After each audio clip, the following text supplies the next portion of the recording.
Hello, and welcome to episode 31 of the What If South is Up podcast, where we talk about the ups and downs of creating worlds from scratch and all the misadventures we experience along the way. In a nutshell, how to wing it like an author. My name is Derek Hall. I'm creator of the Crimson Prophecy and Horizon Gamelit series, available on Amazon, Barnes & Noble, Kobo, and just about everywhere else. And I am here with my tired but oddly perky co-host, Xtina LaFay. Hello. I'm in the middle of building my first world, magical parallel Earth where colonization never happened in the Americas, and reworking my first novel with a working title of Cogs and Claws. So, we're both tired, but that being said, what are you drinking tonight, Mr. Derrick? In the very tired, festive, seasonal spirit, I have eggnog spiked with bourbon. Is it a homemade eggnog? Unfortunately, no. No. Sometimes those are the better ones. The Southern Comfort branded eggnog that you get in the store is freaking amazing. Oh, it is. You are not wrong. That's my favorite. Yeah. It's expensive, but it's worth it. Yeah, you are not wrong there. What do you have? Something I'm calling berries and cream. It's whipped vanilla vodka and wild berry seltzer, and it's hitting the spot. See, that sounds like a summer drink. It totally is, but it's something that it was in my cabinet. It was there. So hey, whatever works. It's the time of the year. By the time this comes out, the deadline would have passed, but it's that time of year when you have to re-sign up for your health insurance. And there's only a couple of days left. And so instead of going to the store or doing whatever I want to do, I've been wading through questions and plans and blah, blah, blah. Yep. So I didn't have time to go to the store to get something more seasonally appropriate. Yes. That's fine. We like being inappropriate around here. Well, I don't know if we like it as much as we just do it naturally. It just happens. It just happens. Dark sense of humor never led me wrong. Yeah. So what have you been reading or watching since our last episode? Well, I just want to circle back on, our last episode when I said that some of the stuff I'm experiencing people don't really want to know. But I just want to say, as important as it is for writers to be reading, I do have narcolepsy, and I'm working hard to get treatment for it. So I just want to let know anyone else out there that is also struggling with narcolepsy or any other thing that's kind of similar. Keep following. I'll let you know on my progress and the eventual success of getting the proper treatment. But in the meantime, I just got to say, as long as I'm also playing video games, I can watch TV shows without falling asleep. And that's how I successfully consume stories. Hey, there you go. I just started watching The Artful Dodger on Hulu. Have you heard of this? I have not. I'm hooked. So it is the Dodger from Oliver Twist. He is an adult now and living and working in Australia. Oh, fun. Yes. And he is a doctor. Very cool. I'll have to check that out. I hadn't heard of that one. And so not only is the story fascinating, just what he's going through, and yeah, but the method of medicine back then, or the level of medicine back then, it's absolutely horrifying. It is absolutely horrifying. And, it's a special level of scary. Oh, wow. What they didn't know, what they didn't understand, what they did believe. Oh, yeah. So that's weaved into the whole story, just something else that makes it pretty interesting. Yeah, very cool. Very cool. I'll have to check that one out. And what are you reading or watching? Um, I'm still trying to tie up Cradle. I'm almost there, Oh, but good. um, I've been watching a few more Christmas movies and actually a fair amount of military movies, both revolving around World War II and more recently over the weekend, because I wasn't good for much this weekend. Revolving around the Iraq Afghanistan wars, um, the war on Right. terror, I guess. So it's interesting to me because, like, I have a bunch of friends that were involved in that in the military and deployed, and like some of my friends were in these places and did these things and went through this stuff, and some of them barely got out right before it all went to hell and things like that. It's just interesting for me. Well, it's Um, it's a definite oxymoron to your Christmas. I mean, it can't be really too jolly. is, but You can't be too jolly. I can't. I can't do it. Too much jolly. I need blood and bullets to counteract the jolly. Um, but yeah, I've been doing that. I have a thing for history, and even if it's a Hollywood version of history, I can take that and use it as a springboard and go, okay, here's what really happened. And I enjoy that sort of thing. So that's where I'm at. Oh, good. That sounds interesting. Um, so what author problems have you encountered and or solved since our last episode?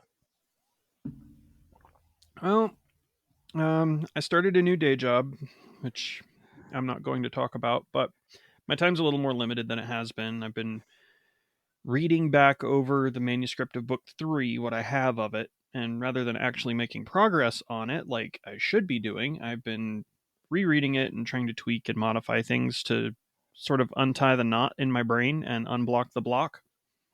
Mhm. I think it's working, maybe. My main issue right now is that I need to work out the details of the time transition and decide if it even needs to happen at all, or if I could just start after the fact and fill in the gaps later, which has been recommended to me by several people, but I really don't want to do it because that's a lot of work that I'd just be throwing out. And I hate doing that. Hey, But hey, I've thrown out at least 70,000 words on this novel. So yeah, I well, yeah, I you know don't what? do that. I don't do it. That's Don't just never not say something never. that I do. Never I say know never. I'm not Never say saying never. never. I'm just saying it goes against the grain of my being to throw out that much work. All I got to say is that what I have today is so much better than what I had 3 years ago or 2 That's years ago. fair. It Ugh, this is better it's not take 3 years. understood, but I'm just saying it is better than what it was. Absolutely. And reading back over through your work, making decisions, making those tweaks, that's Hmm. still work. That's I've been still away work. from it for long enough that I've forgotten some of what is in it, which is Mhm. why I'm rereading it and just trying to look at it fresh. But yeah, Well, good for you. Good for yeah. you. What you been doing? What's your problem? So, I've been trying to pin down how time is tracked in my story. Ah, So, I find it very interesting um, how we track time, uh, and I've decided that I don't want to use hours. I don't want to use hours because, well, how we track time works for actually, our clocks were invented for train schedules. I don't know if you know this, mm-hmm. but they were the whole Eastern Standard Time and the world time. All of that was invented so that everyone could catch the train on time. It was So you standardized for trains. it was standardized for trains. So you didn't get to one train station and you had to reset your watch based on the town clock. Mm-hmm. So, um, which was great for trains. Um, Not so much anymore. Not so much for humans. Yeah. So it doesn't make sense when you start thinking about how many hours of daylight are in the year and how that changes throughout the year. And I wanted to, since my world is focusing on, naturism, natural things, I wanted to focus on the daylight, right? That's what Mm-hmm. I wanted to focus on. So I've created a time methodology, a measurement where the clocks and the watches, the timepieces are programmed to measure how much daylight is left throughout the day, and then how much night is left until daylight resumes. So it's a glorified sundial. It's a glorified sundial because it works at night too. But yes, but a glorified sundial actually works kind of like a clock, and it tells you what time in the day it is, but it doesn't really give you a countdown of how much time you have left unless you do the math in your head. Right. So my time is really focusing on daylight. So that's what I've been working on. I mean, your world is so naturalistic that that seems like a good fit. Right. I just think it's really an interesting It, concept to wake up every morning and have your watch look different because it's a different amount of daylight. yeah, yeah. From my point of view, I didn't go that deep into the world building. I felt like it would overcomplicate things and Hmm. wasn't completely necessary. Like I have years, but they don't have Hmm. numbers. I have like days and hours and weeks and that sort of thing, but like the months are not defined. They don't have names. It's very open ended, but it's a familiar enough system that you just kind of go with it, which was a So very purposeful choice.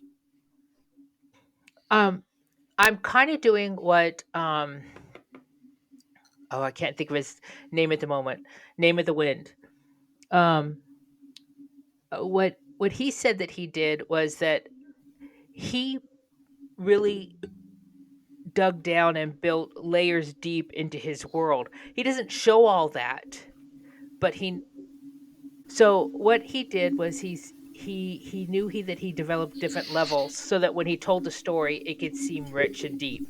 And so I may never talk about how my time is shown on a watch or how what the names of those times throughout the day are. Maybe I will, maybe I won't. But Mm-hmm.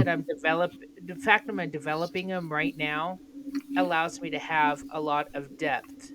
Mm-hmm. Um, And that makes sense. Um, it gives you the knowledge to be able to build around a detail without having to reveal the detail if you don't want to. exactly. Right, exactly. And it all came down because I didn't really want to call a watch. Mm-hmm.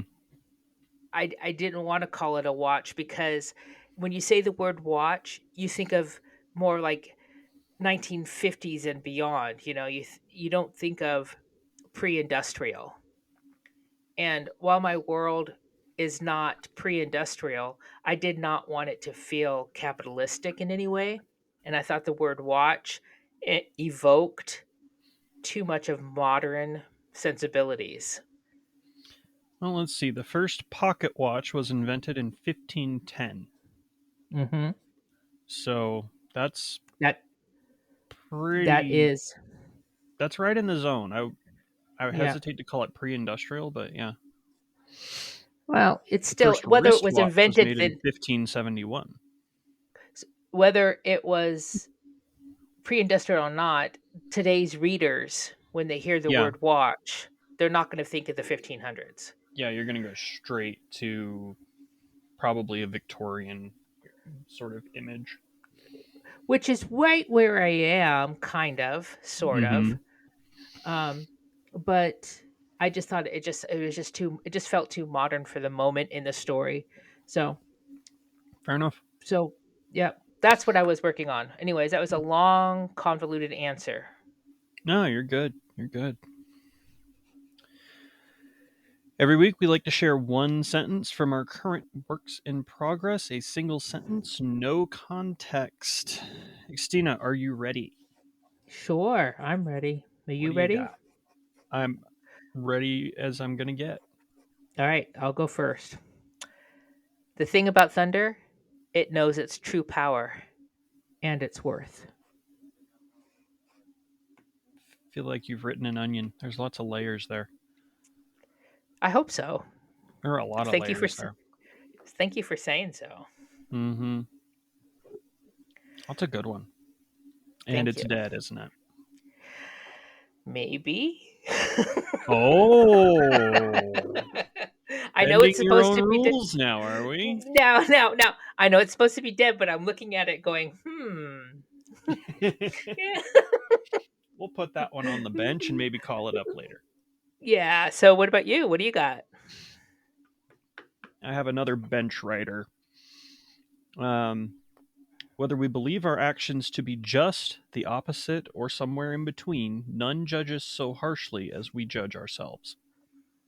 You know, our quotes are in line with each other. They are. Yeah, Yeah, that's pretty interesting. the coincidence. We did not plan this, folks. We did not. We did not. We did not. Okay, now on to the point of the show and our favorite game. Each week we roll a d20, which helps us randomly choose from our perpetual list of 20 scenarios. And then we talk about how that scenario would affect our made up ad hoc worlds, our current works in progress. Are you ready, Derek? It's your turn to roll. Yeah, ready enough. Seems to be the pattern tonight. Let's see. Number 2. What if a self contained underground world were discovered? How far underground? Far enough to be self contained and undiscovered?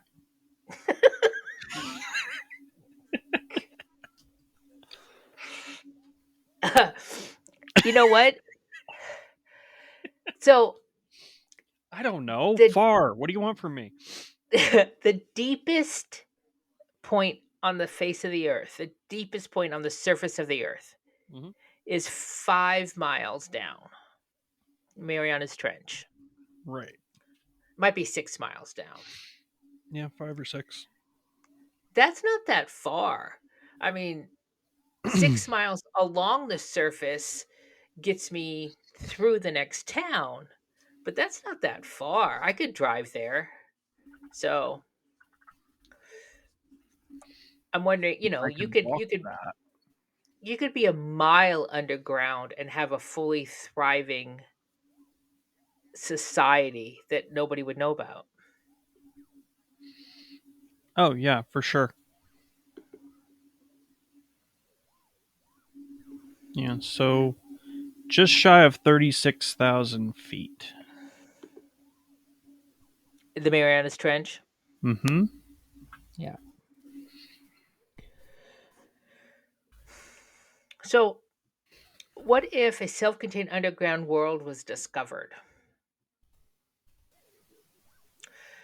I find this interesting because I wouldn't say a lot, but there are Native American stories that center around the fact that the people, humans, came up from caves, came up from the underworld. Yes. So, in my world, wouldn't it be interesting if Aniksha were to fall upon a tunnel, path, cavern, whatever, to a world of her ancestors? I mean, her prehistoric ancestors. That could be really, really fascinating. And that could add such a whole other level to society and how they progressed and where they came from. Mm I hmm. mean, if you look at Tolkien, the dwarves lived underground forever before they didn't, Yep. but they weren't hidden when they did live underground. But they encountered things that were.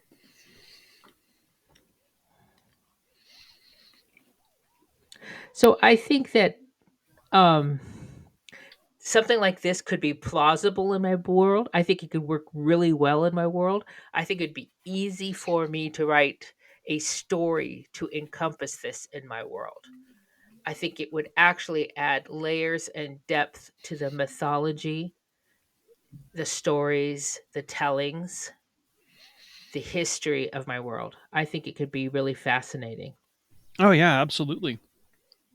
I think it would be a little bit harder to work it into my world, but I don't think it would be impossible. I don't think it'd be impossible either. I mean, it'd be interesting for you to come up with a classic slash traditional um, mythical creature that you could have living underneath the whole world this time and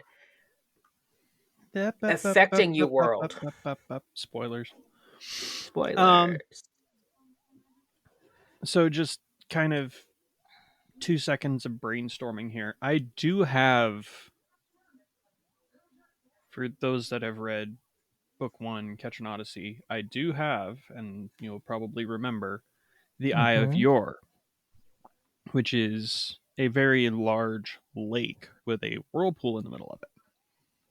Mm-hmm. That water has to go somewhere. Yep, Just you're saying. not wrong. Just saying.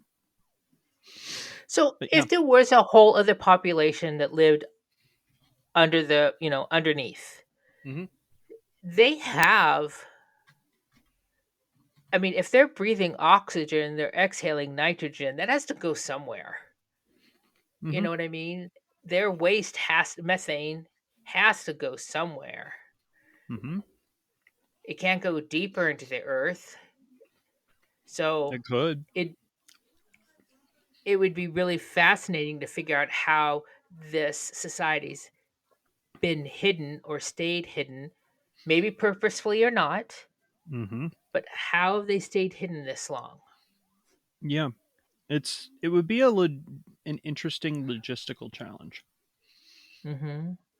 In a world like mine, I feel like it would be a lot easier to stay hidden because of the technology level and things like that.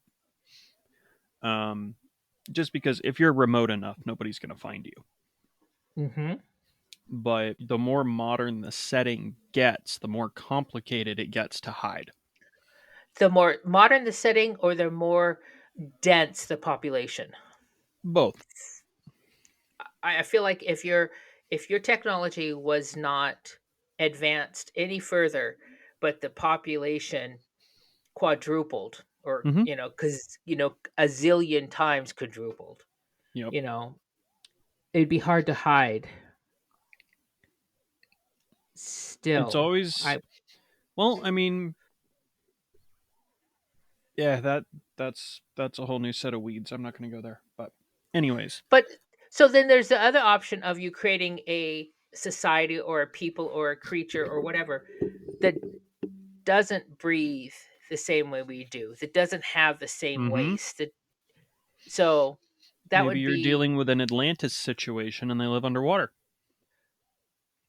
in a cave somewhere Hmm. with bioluminescent coral or something to see by. There's a lot of options. Um, you could do that. You could do a journey to the center of the earth. Jules, was that Jules Verne? I think that was Jules Verne. It's Jules Verne. Probably. Yeah.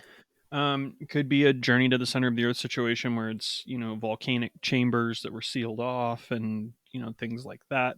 It could be an Atlantis situation, like I mentioned. It could be any number of things.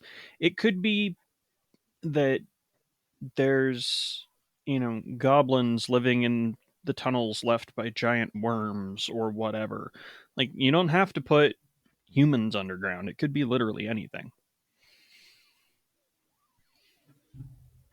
Well, it could be anything, and I'm thinking of what was that movie with Vin Diesel? Was it Reddick, where Riddick, he yeah. went?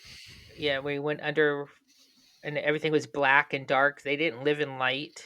Mm-hmm. I don't think that my world would do that. I don't think I'd want to create a world that was all black with no light. I don't think I'd want to. That doesn't sound any fun. Yeah, I don't know how that would work. I Like, I don't have think I'd like. several sort of hidden societies in my world with different races and things like that, but none of them are like self-contained and underground. One of them is underground, but it's not it's self-contained, but it's not limited to being self-contained underground. There are above ground entities attached to it. I So, like the idea of underground tunnels that get you from one place on Earth to another in a, a quick amount of time. Raid Cradle. So to be able to travel under the oceans instead of through them. Raid Cradle. So, I love the fact that my ideas have already been written about. Great. There is nothing new anymore. It's just how There's you do nothing it. new. There's It's just nothing how new. you do it. But there's a difference between being derivative and writing Mm-hmm. something that isn't new. You know, so Mm-hmm. I mean, elves are a Tolkien thing, but okay. my elves Yes. are nothing like Tolkien. Yep. My elves are Yep. completely different. But he started it. He started it. Mm-hmm. I'm sorry. My favorite elf is Spock. You're not wrong, though. But he's a little more Tolkien than you would think. Like, if you stop and think about the Vulcan, they're very technologically up-jumped Tolkien No, elves. true. Mm. Yep. True story, bro. They live long. Mm-hmm. And prosper. Yep. I wasn't gonna say it. You didn't have to. Just me.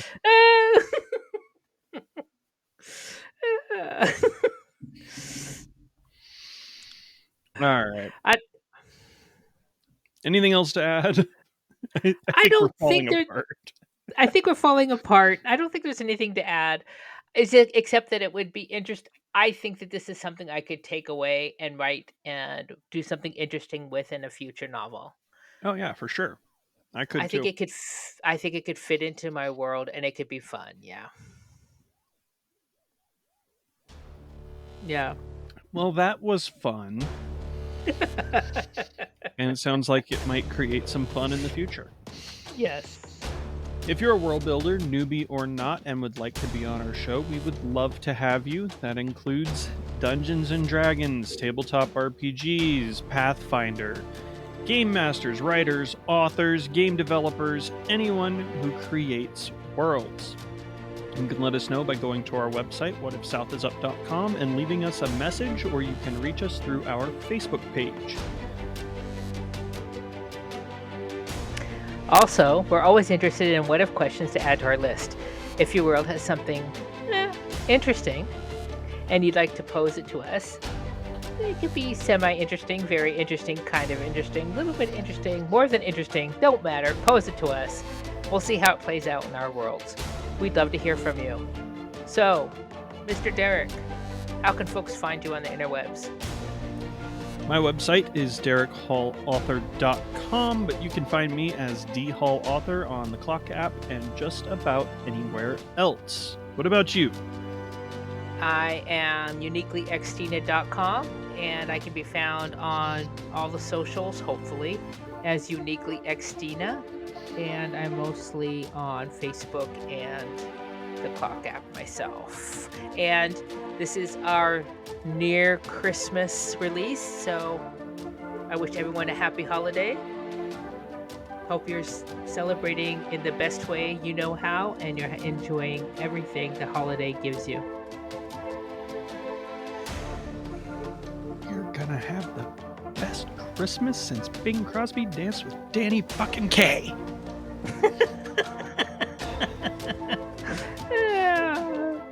Happy holidays, everybody. Holidays, happy We will catch holidays. Do we have another episode before the end of the year? Before the end of the year, yes, we do. No, we don't. We do not? Are you sure? I am sure. This one releases on the 20th, and the next one's on the 3rd. Oh, wow. So we'll see you next year. See you guys next year. Ooh, 2025. Oh, no. You skipped a year. Oh, okay. 2024. Oh, no.